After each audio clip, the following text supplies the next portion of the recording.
إله الكون تبقى نور من ضل وضاع. أنت أسمى أنت أنقى أنت السلام علیکم ورحمۃ اللہ وبرکاتہ. نحمده ونصلي على رسوله الكريم. اما بعد فاعوذ باللہ من الشیطان الرجیم. بسم اللہ الرحمن الرحیم.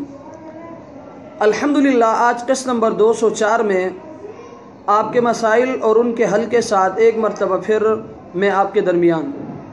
مسئلہ نمبر 1. پشاور سے بھائی شریف صاحب نے 3 سوالات کیے ہیں. ان کا پہلا سوال یہ ہے کہ روزے کی حالت میں دانت نکلوانا کیسا ہے؟ تو مسئلہ یہ کہ روزے میں ڈاکٹر سے دانت نکلوانا بوقت ضرورت شدیدہ جائز ہے اور بلا ضرورت مکروہ ہے.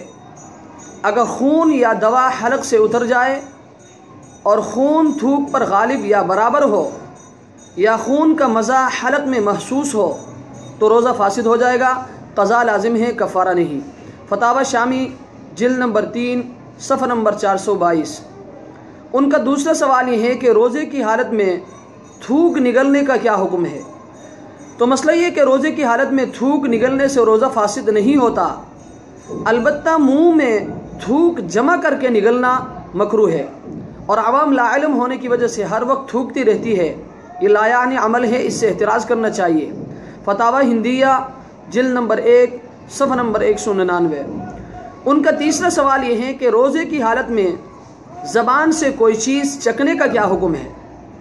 تو مسئلہ یہ کہ بلا عذر زبان سے کوئی چیز چکھنا مکروہ تحریمی ہے.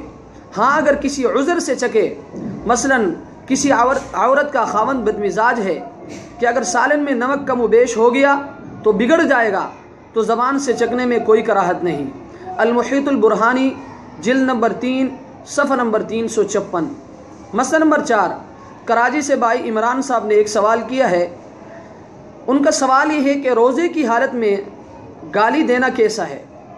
تو مسئلہ یہ ہے کہ غیبت، چغلی، جھوٹ، بہتان تراشی، بیہودہ گوئی، گالی گلوچ، ایذا رسانی اور گناہ کے تمام کاموں سے روزے کا سخت نقصان ہوتا ہے.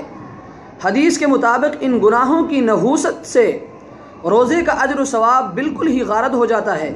اس لیے روزے کی حالت میں اس سے احتراز کرنا چاہیے.